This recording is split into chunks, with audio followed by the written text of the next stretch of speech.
live pour parler du paranormal. On a des invités que vous connaissez sûrement par rapport à Facebook. Et essentiellement, Sissi dit de l'impératrice, qui est là avec ses écouteurs, en rose à son habitude. Et on a aussi Aline et Lucien qui est en train de se rouler une petite cigarette. Et on va débattre tout simplement ce soir sur le paranormal. Donc c'est ce que je vous expliquais en off, c'est qu'on va vous lancer directement des petites animations audio et vous allez pouvoir réagir directement face à ce que vous avez envie tout simplement de dire par rapport au niveau du paranormal, de ce que vous connaissez, et surtout vos avis m'intéressent pour pouvoir avancer sur des sujets bien différents. Et très vite, on va revenir aussi avec un prêtre, là, comme ça, en live. Et c'est ce qui va permettre aussi de mettre tout simplement l'Église aussi un petit peu dans le coup, parce qu'il faut dire que sans eux, ça ne serait pas possible de réaliser ce style de vidéo, parce que on est tous croyants de quelque chose, et voilà, on va débattre tout simplement. Et est-ce que, Aline et Lucien, vous connaissez Fougeray? Ça vous parle ou pas? Non. Non. Ça vous parle pas? Donc vous n'avez jamais vu de vidéo par rapport à tout ce qu'on peut avoir au niveau de Fougeray. Donc c'est une demoiselle qui a un château, elle l'a acheté il y a maintenant au moins 10 ans, et il y a eu plusieurs enquêtes qui ont été réalisées là-haut, et je vais vous laisser écouter. Donc sur ce passage-là, il va y avoir deux choses différentes qui se passent, et après vous allez pouvoir tout simplement me dire qu'est-ce que vous en pensez. En égo? D'accord. Une présence énergétique. Alors, non, mais les scientifiques, ils se mouillent pas. C'est ça le problème. C'est que nous, on a vu des trucs incroyables. Et quand j'ai voulu appeler des scientifiques, ils voulaient pas se mouiller parce qu'ils ont pas d'explication, les gars. Nous, on a vu des objets traverser les murs. Je vous jure, c'est vraiment des trucs incroyables. Non, mais on a eu des phénomènes de poltergeist de dingue, et les scientifiques, ils se déplacent pas. Il n'y a pas un champ de CBD près du château Non, mais c'est pour ça, c'est juste pour te rassurer. Hein. Alors, on a un autre enregistrement. Là, c'est une voix qui s'excuse d'avoir fait peur à quelqu'un. Moi, déjà, j'ai peur qu'il s'excuse, déjà. Écoutez.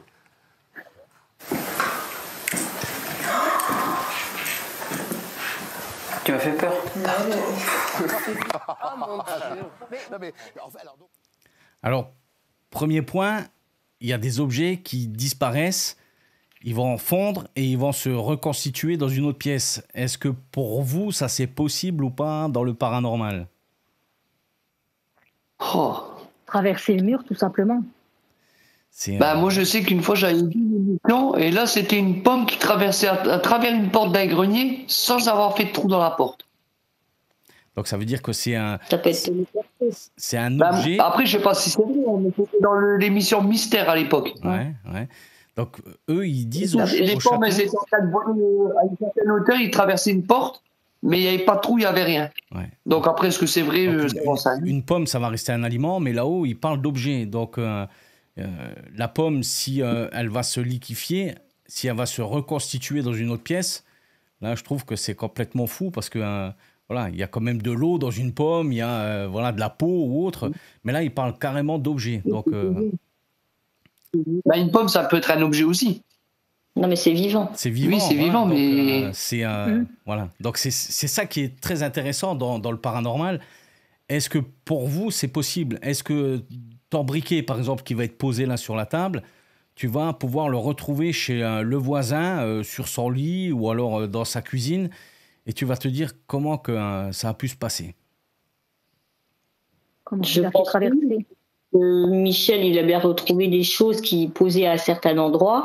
Et quand il revenait, c'était pas du tout au même endroit. Voilà, ouais. Donc ça, c'est des choses que nous, on va peut-être l'avoir visuellement.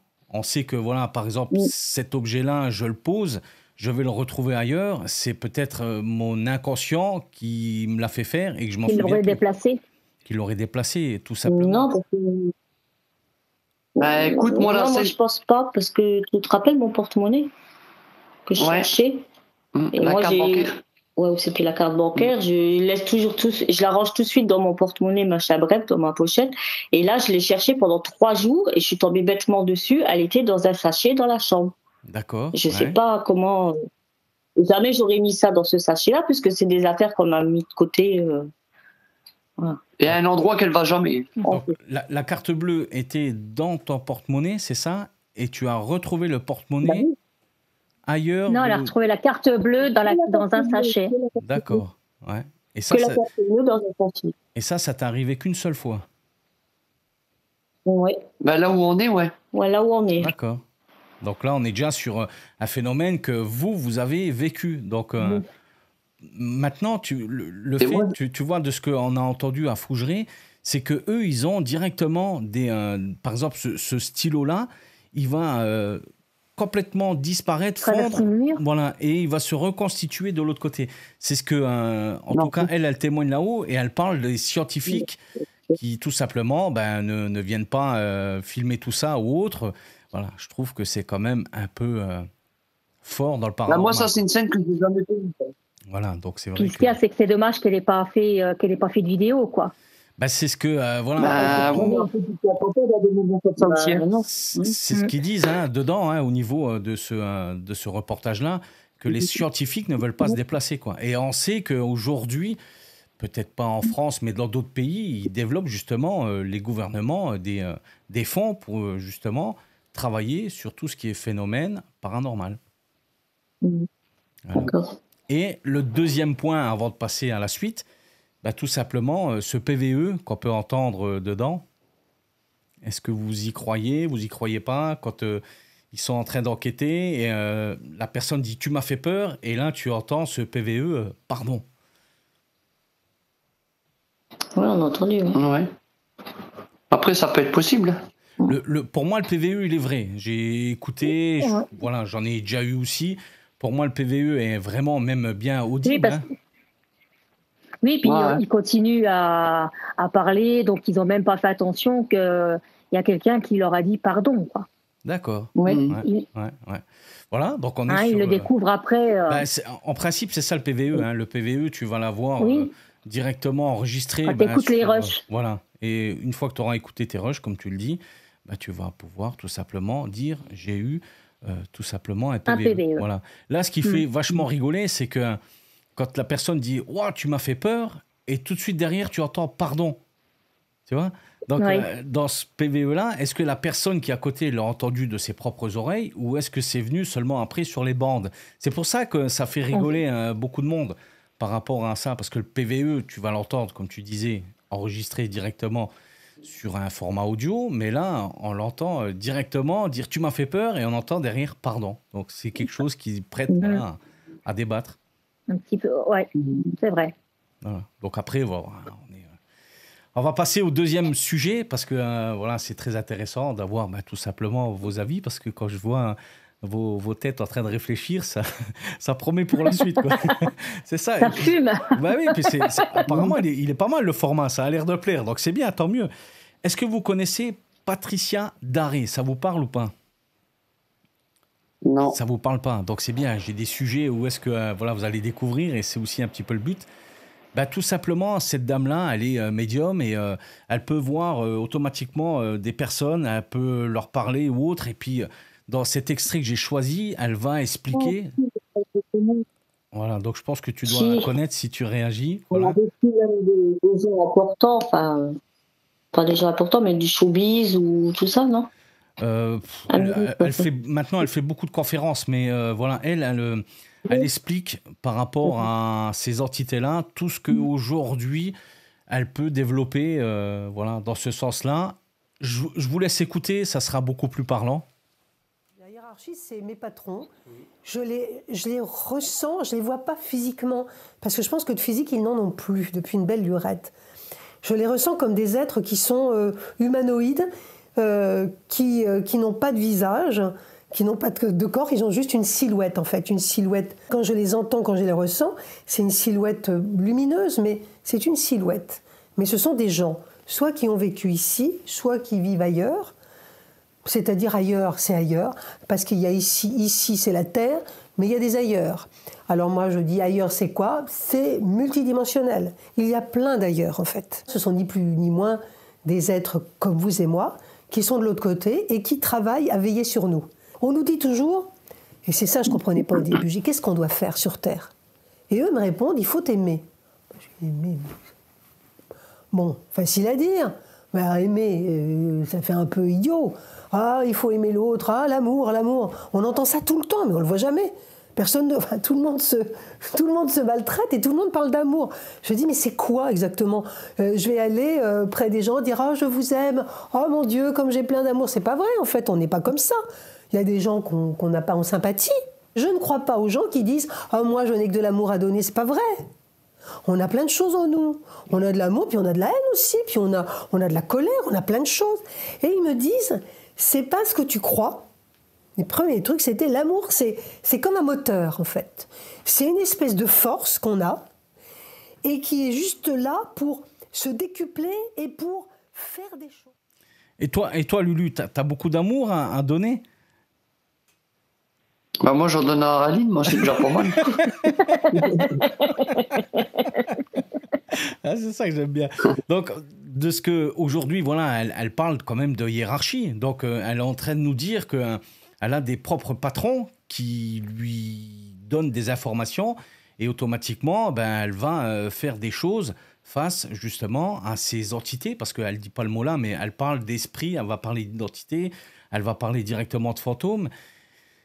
Pour vous, c'est possible, c'est pas possible? Elle dit qu'elle voit des ombres, en fait. Elle voit pas du tout une tête, elle voit pas du tout des bras, des jambes ou autre. Pour vous, est-ce que quelque chose de lumineux, qu'elle dit. Exactement, ouais. Quelque chose de lumineux. Voilà. Donc pour vous, est-ce que c'est possible, c'est pas possible?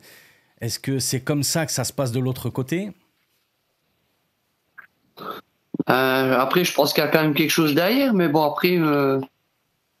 Nous, on ne l'a pas vécu. Enfin, je pense qu'il n'y a personne d'entre nous qui a déjà vécu ça pour le savoir.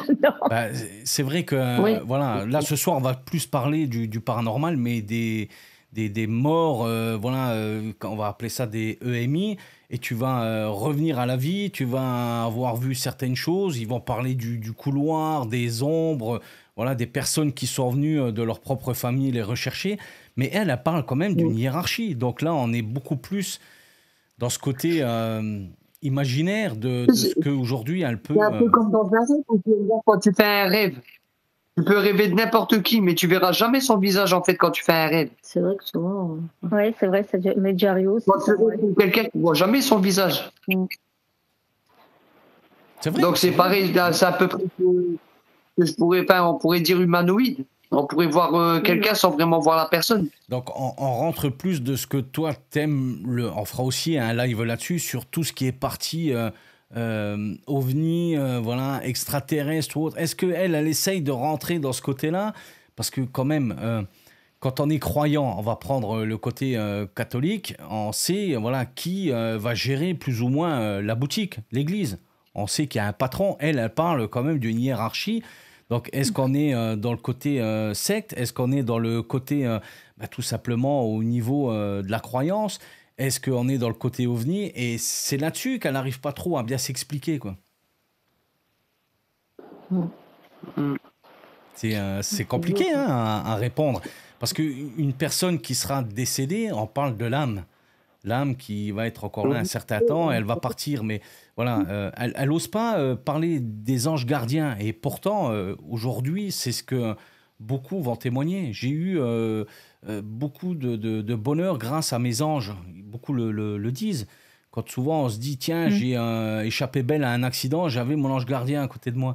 Oui, c'est vrai. C'est ce qu'elle, aujourd'hui, elle essaye de dire que chaque personne sera entourée et effectivement, on est là pour accomplir certaines missions, mais on est dicté par d'autres entités. Moi, je le dis comme ça parce que elle parle de formes beaucoup plus...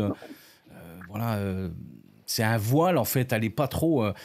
tu auras beaucoup plus, tu crois, une protection par rapport à tout ça, ou alors tout simplement une croyance face, justement, à ces problèmes dans ta vie, quoi. Je suis en train de les embrouiller. Ils me regardent. Ils sont comme...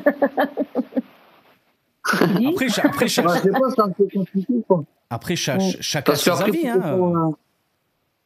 Ouais, bien sûr. Après, c'est sûr qu'il y a quelque chose. Après, Donc là, on monte tout doucement crescendo. Ils voient des gens. Donc, et quand tu dors, c'est comme si tu étais mort. Quelque part, oui, bien sûr. Ouais. Parce que là, des fois, peut-être, tu rêves de personnes qu'on ne connaît pas dans les rêves. Ouais. Donc là, on va dire, tu vas ressortir de ton corps pour te retrouver à un endroit où est-ce que tu seras bien, tu seras apaisé, tu auras peut-être plus mal, tu vas te sentir beaucoup plus heureuse face justement à ces rêves. Et le matin, une fois que tu vas te réveiller, tu seras encore une fois dans la réalité et il va falloir reprendre ta journée. Mais elle ne le dit pas comme ça. Elle dit qu'il y a automatiquement des missionnaires qui seront là, il y a une hiérarchie au-dessus, et qui vont vous faire faire des choses dans votre vie peut-être que vous ne voulez pas. Moi, je le comprends en tout cas comme ça. Après, il y a des anges, et comme ils disent, il y a les anges déchus. Donc, les anges déchus, c'est plutôt, ils vont te faire des choses mauvaises. Bien sûr. De toute façon, tu regardes, tu dis les anges, mais déjà, quand tu regardes le diable à la base, c'était un ange. Oui, mais c'est un ange déchu. Ouais. Alors, c'est marrant parce que, comme j'ai mis en place ce live, vous avancez un petit peu dans la logique de ce que je l'ai construit. Et on a une petite mamie qui a aussi témoigné, et je vais vous faire tout de suite écouter. Et on parle de diable, mais le diable, souvent, c'est sa propre famille qui peut aussi lui faire les pires choses de ce qu'elle ne voudrait pas, quoi. Je vous fais écouter et vous allez tout de suite me dire qu'est-ce que vous en pensez. Monsieur le curé est venu vous trouver aussi. Il est venu bénir la maison, oui. Oui, croyons que c'était, je sais pas, moi. Alors, monsieur le curé, que s'est-il passé exactement pour moi? Eh bien, des choses, disons, un petit peu extraordinaires, dans ce sens qu'elles sortent de l'ordinaire. Mais je ne veux pas me prononcer, absolument pas, avant demain, vendredi après-midi. Je n'ai pas fait de mal à personne, je ne crois pas. Ceux à qui j'ai pu faire du mal qui viennent, je répondrai. Mais à quoi vous pensez lorsque vous dites ça au diable, sans doute, non? Écoutez, qui c'est qui peut me faire des sottises? Ça, c'est un documentaire qui date, hein. Ça a été tourné. Et en fait, l'histoire, c'est que le prêtre va venir directement dans la maison, donc, et il va se prendre une statue de la Vierge dans le dos. Et lui, dans ce reportage-là, il témoigne. Donc, je ne l'ai pas mis là-dedans, mais on parle du diable, on parle tout simplement des choses qui se passent dans la vie de tout le monde, et on va plus l'associer au niveau du diable. Et cette petite dame-là, elle prenait des coups directement par son petit-neveu qui venait de Paris, quoi. Et elle n'osait pas le dire, et ça a commencé à tourner sur le fait qu'il se passait des choses chez elle. Et on voit dans la vidéo, Sylvie, tu l'as vu, hein, oui, elle avait les yeux tout plein de bleu. Tout plein de bleu, elle s'est pris des coups, quoi. Donc, le plus malheureux, c'est cette dame qui s'est pris des coups. Mais et qui n'ose pas dire la vérité. Ben non, mais le pire, c'est que le curé vient bénir, il se prend une statue dans le dos et il est face aux caméras. Et pour moi, est-ce qu'il affabule ou pas?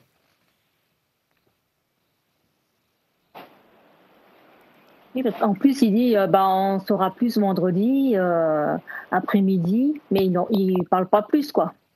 Non, mais le neveu de cette mamie-là, il est vivant, lui. Ah oui, lui, dans le reportage. Oui, il habite à Paris.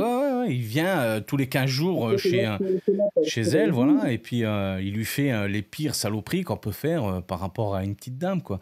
Et en fait, c'est la boulangère qui a alerté tout simplement ce qui se passe, parce que tous les matins, elle vient et elle vend le pain, quoi. Comme ça se fait encore aujourd'hui dans notre petit bled. Mais voilà. Donc, oui, tu as la camionnette, je pense, qui passe c'est ça, c'est amener le pain, ça. et voilà. Et c'est elle qui a alerté, quoi.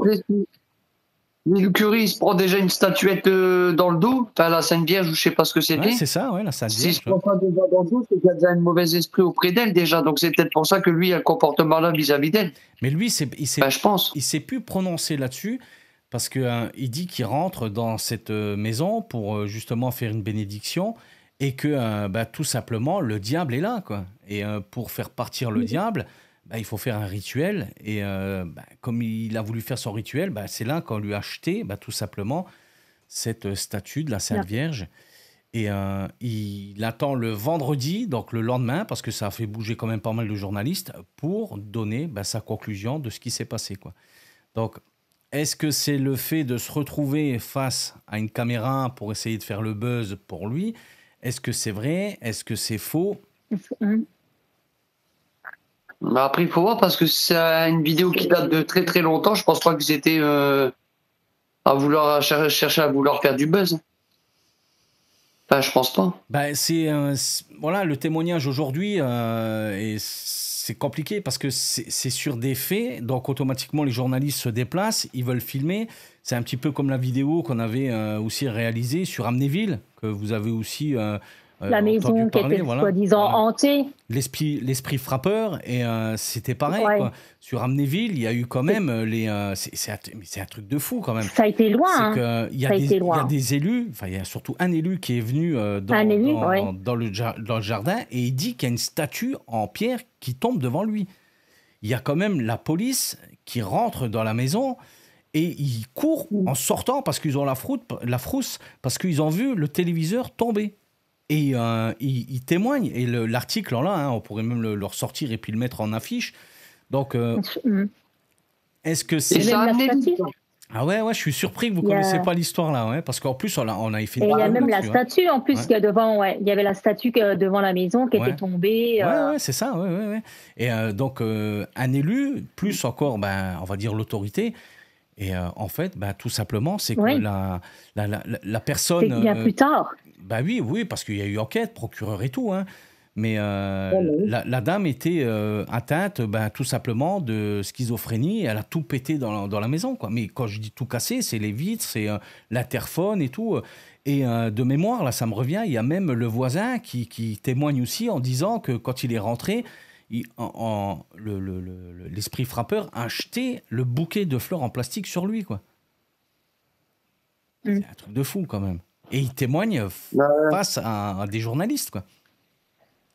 Ils sont passés à la télé, donc ils ont fait vraiment du buzz. Ah oui, non, mais ça s'est passé dans tous les médias. Hein. Ça a fait même le tour de la planète, parce que tu penses bien que... Ah, oui. Bonne question, aux années 2000, je crois. 2000, peut-être un peu plus, faudrait que je regarde ça, parce que... Ouais. Non, mais j'étais pas ici pourtant. Ouais. Mais tu vois, je suis étonné. Que... ouais, parce qu'il y a beaucoup de monde qui ont entendu l'histoire là. Hein. Ouais. Voilà, tu vois. Et en fin de compte, ça venait d'eux. Voilà. Mais après, ils l'ont avoué. Hein, ils ont avoué. Et en plus, il y avait même le petit-neveu qui était aussi complice. Ouais. Voilà. Parce que il vient voir, je sais plus si c'est... Ah, c'était de la mise en scène, en fait. Pardon ? Oui, ils ont fait une mise en scène. Oui, ils ont tout pété dans la baraque. Hein. Ils ont vraiment tout cassé. Hein. C'est chez eux, ils ont tout cassé. Mais comme je disais, la femme a été prise... Voilà, donc tu vois que donc même pour cette petite mamie et le curé, donc il y a les médias, on veut faire un petit peu le buzz, on veut être devant la caméra, on veut dire aussi ce que on a vécu, peut-être qu'on va surenrichir tout ça. Voilà. Mais là, la vidéo précédente que tu étais en train de parler, c'était une histoire qui datait de beaucoup plus longtemps que ça. La petite mamie là ? Ah oui, c'est dans les années 70, la petite mamie, là. 70, c'est ancien. C'est pour ça que j'ai essayé de mixer un peu tout ce qui s'est passé sur le paranormal et tout ce qui s'est affiché, depuis, tout simplement, sur... par rapport aux années. Voilà. Je vais vous faire écouter... parce qu'année 2000, il y avait déjà Internet, tout ça, donc les gens, ils cherchaient à faire du buzz. Bien sûr, mais oui. Après, de là à tout casser sa maison pour faire le buzz et se dire, tout simplement, il y a un esprit frappeur, je peux te dire que même dans le quartier, hein, ça a fait du mouvement parce que les gens, ils en avaient peur. Quoi. Ils se disaient, tiens, on est envahi par un esprit. Quoi. Ouais. Là, on va partir... Alors que ça sans mentir, c'est des cas qui existent réellement. C'est pour ça que... Ils ont triché. Sur le paranormal, essentiellement, c'est que quand des personnes vont témoigner, on va toujours mettre en doute leur témoignage. Donc maintenant, si tu vas avoir... J'ai pas compris. À cause de ces gens-là, on met en question les... bien sûr, oui. Même si c'est vrai, c'est ce que je disais à Sylvie. Tu vas venir avec un PVE réel de ce qui s'est passé, tu vas le mettre sur les réseaux aujourd'hui, les trois quarts vont te dire que t'es fou. Et pourtant, oui, ils vont dire ça à mon père. Voilà, et pourtant, il y a quand même des journalistes qui se déplacent pour des choses complètement folles, quoi. De là à avoir un esprit frappeur qui commence à tout casser dans une maison, qui jette un bouquet de fleurs pour ce curé-là, tout simplement la Vierge Marie, c'est que, voilà, eux, ils veulent faire, les médias en tout cas, eux, ils veulent faire le buzz. Eux, c'est leur but. Le château de Fougeray qu'on a commencé dessus, c'est pareil, c'est ce que je disais, pour eux, c'est de l'économie. Ils ont investi et il faut en faire un commerce. De là, tu as tout dit. Ce qu'il y a, c'est qu'il y a des parations, tout ça. Voilà, il y a un château, il faut l'entretenir, donc il faut faire du buzz pour l'avoir. Il faut qu'il se passe des choses. Donc, de là à se dire. L'important, c'est qu'on veut le nom. Ouais. De ces journalistes-là. Et de leur apporter de l'argent. Bien sûr, demain BFM TV vont filmer le président sur le balcon en caleçon, ils vont peut-être pas le mettre. Par contre, une petite chaîne YouTube, ils auront exactement les mêmes images, ils vont le mettre, ils vont faire le buzz parce que ils ont pas le même point financier, quoi. Donc c'est ce qu'ils recherchent toujours, c'est faire du pognon tout simplement, hein. Et malheureusement, aujourd'hui, c'est ce qui va un petit peu mettre en porte-à-faux ces vrais PVE, ces vraies personnes qui vont enquêter sérieusement ou autres, un petit peu comme Gus DX qui bosse, qui a démontré que tout simplement, tout ce qu'il aura pu filmer ou alors entendu, il y aura le rationnel derrière et il va donner des vraies explications. Et il ne va pas essayer de surenrichir un PVE ou alors tout simplement cette fameuse Lucie dans ce château, ou est-ce que tu as un autre groupe du paranormal qui l'ont vu et lui, il passe 7 jours dedans, il n'arrive pas du tout à avoir une preuve.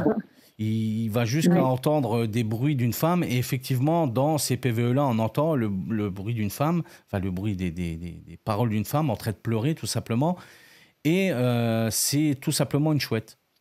Et il va faire appel à des personnes spécialisées dans ces animaux-là. Dans les cris d'animaux, voilà. Donc, il avance bien de ce côté-là. Et c'est ça qui est hyper important, parce qu'il aurait pu garder ça pour argent comptant et dire, effectivement, je l'ai entendu, moi, pleurer. J'ai entendu. Et c'est pour ça que c'est bien de démystifier tout ça, parce que filmer un fantôme, aujourd'hui, qui c'est qui est capable de filmer un fantôme dans le paranormal? Qui c'est qui a vu déjà un fantôme qui a été filmé, à part la Dame Blanche ou autre? C'est compliqué, c'est compliqué.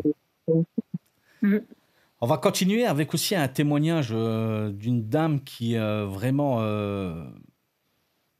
pas mal du tout. Et voilà, je vais vous laisser écouter et puis vous allez me dire qu'est-ce que vous en pensez. Là, on est sur un vrai témoignage. À un moment donné, j'étais en relaxation, je vais dire, mais pas endormie. J'ai ressenti comme une pression qui s'est mise sur mon dos. J'étais allongée sur le côté gauche, et comme une étreinte qui est venue se mettre. C'est la première fois que ça m'arrive, j'ai senti des présences, mais une étreinte forte comme ça, jamais. J'ai demandé qui c'était, puis j'ai donné le prénom de quelqu'un. Et j'ai vu passer après devant moi comme une image d'un visage flou avec un sourire. Alors ça, sur le moment, ça m'a pas effrayée. Je sais pas pourquoi, ça ne m'a pas effrayée. Mais quand au petit matin, je n'arrête pas d'y penser et je me demande ce qui m'est arrivé. Qu'est-ce que vous en pensez?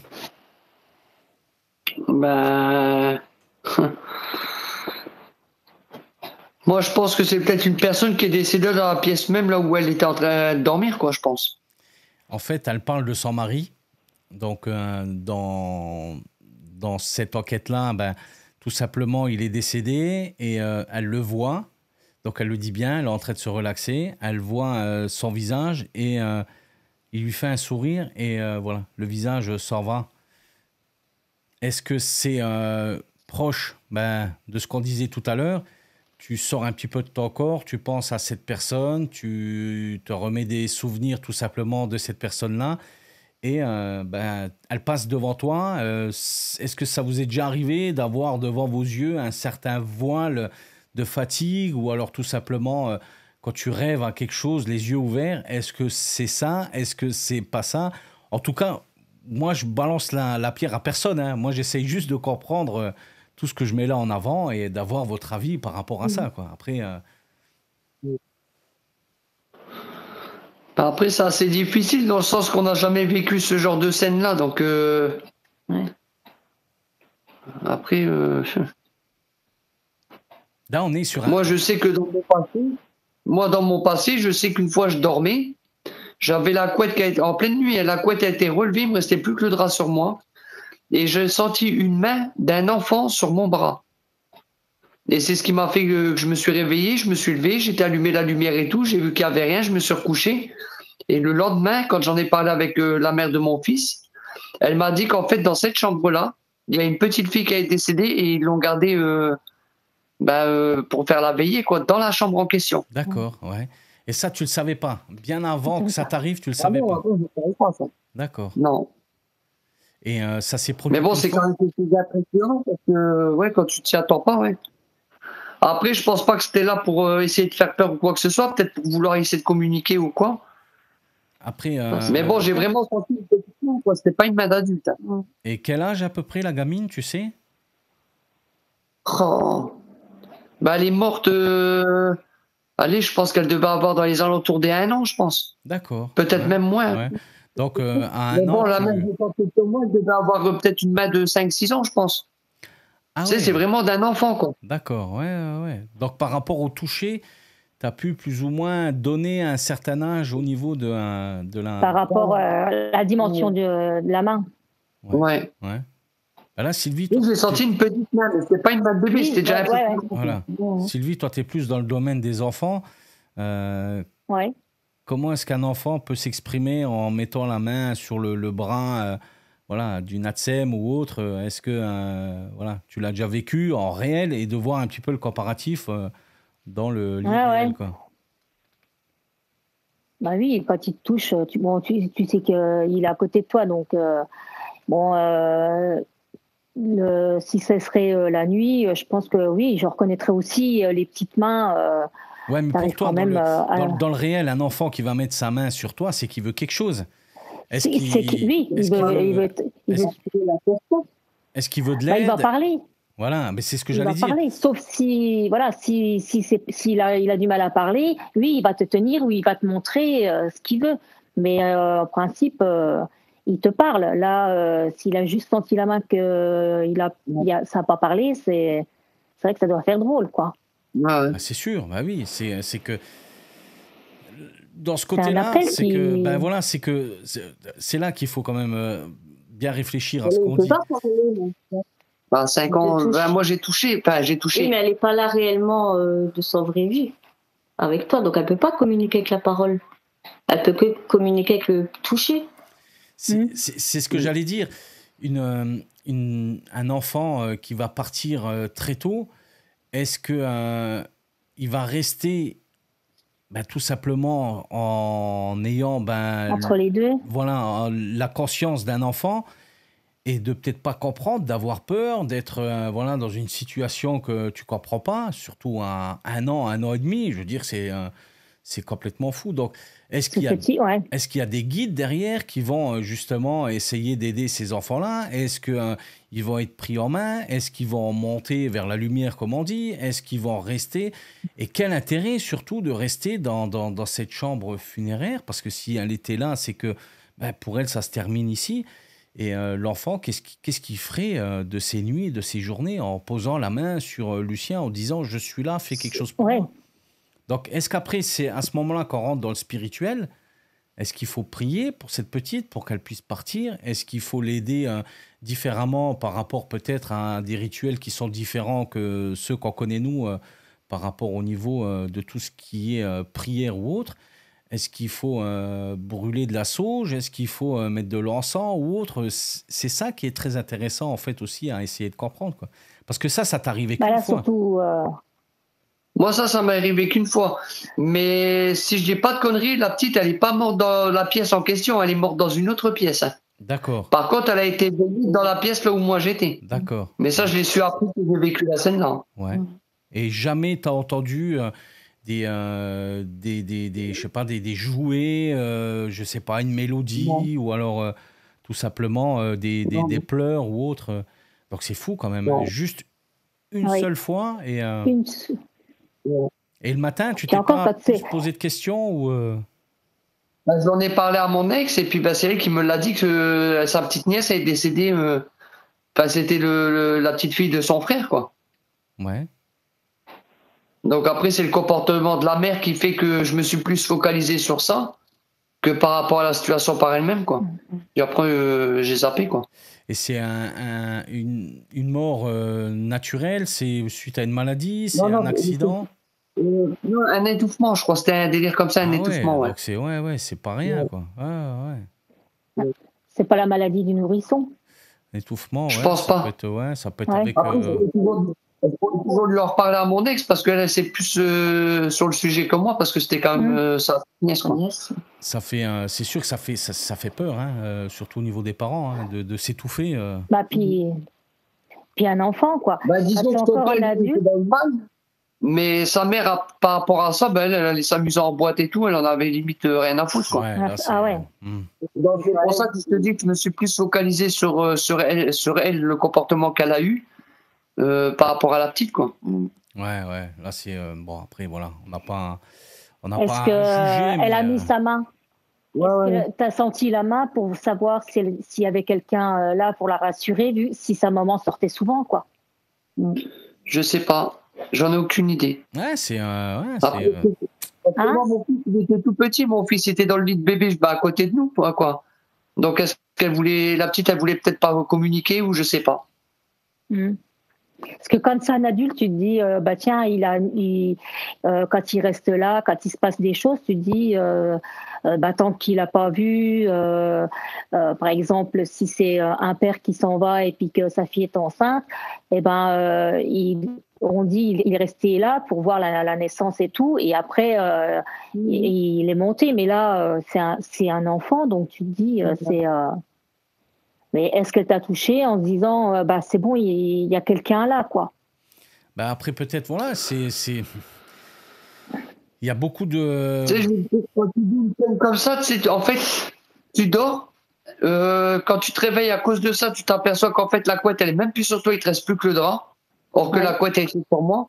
Déjà là tu te poses des questions, le fait d'avoir une petite main qui t'exerce une pression sur l'avant-bras. Du coup, je me suis levé, j'étais allumé la lumière, j'ai regardé, il n'y avait rien. J'ai rééteint, je me suis recouché, je me suis dit, c'est peut-être dans ma tête ou quoi.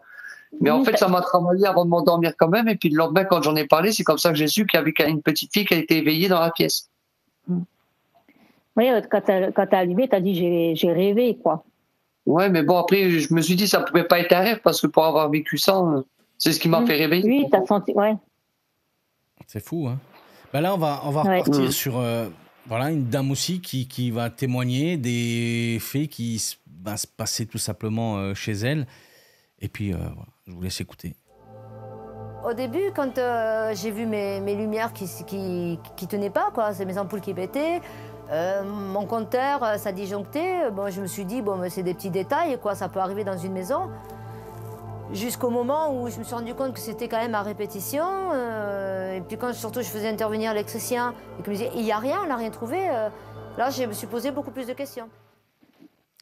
Pareil, une dame qui est tout simplement dans un appartement. Et puis comme elle le dit, voilà, les ampoules qui pètent carrément, hein, le compteur électrique qui vient à disjoncter en permanence ou autre. Donc, on dit souvent que les entités ont besoin tout simplement de l'énergie. D'énergie.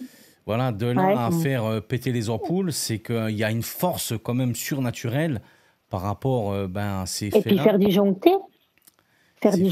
Au niveau du... C'est une sacrée force, quoi. C'est ça que j'arrive toujours pas trop bien à comprendre. Parce que après, dans le domaine de l'électricité, je sais qu'il y a déjà eu des surtensions qui faisaient péter des lampes et disjoncter les compteurs. Ça, c'est déjà arrivé. Ouais, mais là, parce qu'il faut savoir que dans la rue, c'est pas du 220 qui vient. Ah oui, non, mais c'est beaucoup plus que c'est clair. Mais elle le dit clairement que c'est pas arrivé qu'une seule fois. Ça arrive, arrivé plusieurs fois. Donc là, on est dans le phénomène paranormal. Donc, elle fait intervenir un électricien et lui, il lui dit, écoutez, il y a tout qui fonctionne. Mais pour moi, quand l'électricien va venir, ou toi, tout le monde qui connaît un peu l'électrique, tu vas te dire tout simplement, vous avez une surtension. et que l'électricien va dire, ben non, tout va bien, c'est qu'il a contrôlé, tout simplement, il a équilibré les phases. Tu vois, il ouvre le tableau, il va mettre sa pince et il va équilibrer. Donc, il va se dire rien. Mais là, on est dans il n'y a pas de surcharge. Voilà. Dans le paranormal, la personne-là dit, effectivement, j'ai des ampoules à plusieurs fois qui ont claqué. À un moment, elle dit même qu'elle passe sa main sur un néon dans sa cuisine et il s'allume tout seul. Et pourtant, l'interrupteur est sur off. Donc, ça serait plutôt le circuit ouvert, comme on le dit en électricité. Mais voilà, donc c'est compliqué parce que aujourd'hui, à l'ère d'où est-ce qu'on vit, on a tous des téléphones portables. On a tous plus ou moins des petites caméras GoPro. Tu peux tout simplement mettre une petite caméra où est-ce que le phénomène il se passe. Tu es chez toi, il n'y a aucun risque de vol ou autre, et tu peux filmer en direct qu'est-ce qui se passe. Et là, on est sur beaucoup de témoignages, mais avec très peu d'images qui vont justement attester tout ce qu'ils disent. Et ça, c'est quelque chose... Oui, il n'y a que la parole. Oui, il n'y a que la parole, quoi. Attends, parce que moi j'ai un petit bug, il me reste que 6% de ma batterie. Ah là, il va falloir que tu branches. Sinon... je suis branché, c'est ça. Ah ouais, là, c'est que ça bouffe. Bah écoute, on va essayer de faire assez rapidos. Donc on va partir. Là, c'est pour ça que c'est tout. Ouais, là on sera obligé de finir avec Sissi. T'es branché moi, j'entends plus que d'une oreille. Hein. Ah ouais? Ouais. Moi, pour le mien. Les AirPods avec qui ont lâché? Ouais. Voilà, alors, on va peut-être couper là et puis on reviendra sur un autre épisode. Ça fait quand même 42 minutes. Et puis, voilà, on va stopper là et on reviendra tout simplement avec les 3 dernières questions et avec d'autres aussi sujets qui seront intéressants. Et bien entendu, voilà, je vous laisse à vous le mot de la fin. Ouais, il cherche. Eh ben, il faut continuer à nous regarder et puis qu'on refasse une autre vidéo comme ça. Je pense que c'est pas mal. J'aime bien. C'est vrai que c'est intéressant. Oui, parce que tu peux parler, tu peux dire vraiment ce que tu penses et on est plusieurs, donc c'est vraiment bien. Non, oui, chacun a son avis, chacun a ses expériences aussi, donc oui. Oui. C'est vrai. Ouais. Je vais juste vous mettre quelque chose pour la conclusion et ça aurait été le final. Je vais le mettre comme ça après. On aura vraiment tout dit quasiment sur ce qu'il y avait ce soir à dire par rapport à ces phénomènes. Évidemment, on peut rejeter d'emblée toutes les preuves, puisque ce sont des témoignages, et que le témoignage est fragile, on le sait. Les témoignages humains sont fragiles. Mais à moins de considérer que toutes les personnes qui témoignent sont des affabulateurs, eh bien oui, il y a une foule de preuves de vie après la mort, il y a une foule de certitudes pour dire qu'il y a une vie après la mort. Voilà. Donc, il y a des personnes qui vont beaucoup plus travailler sérieusement pour donner de vraies indications face à ce qui va se passer derrière, l'au-delà, et d'autres qui vont peut-être essayer de faire le buzz pour passer directement sur les médias. Et aujourd'hui, on en est là et on va continuer avec des sujets très intéressants à venir sur la chaîne et la page Track Baroudeur. Merci à Lulu, Aline, et puis bien entendu à Sissi de l'Impératrice. Très vite, on refera un live. Merci à toi. Et puis on fait un live. C'est bien. C'est vrai que ça... 3% il me reste. Écoute, c'est le moment de se dire au revoir. Merci pour cette soirée. Et puis très vite, la vidéo va débarquer sur la chaîne et la page. Où est-ce que vous aurez le plaisir de vous retrouver face à ces questions. Ok, bonne soirée. Ciao. Bonne soirée, ciao. Ciao. Ciao.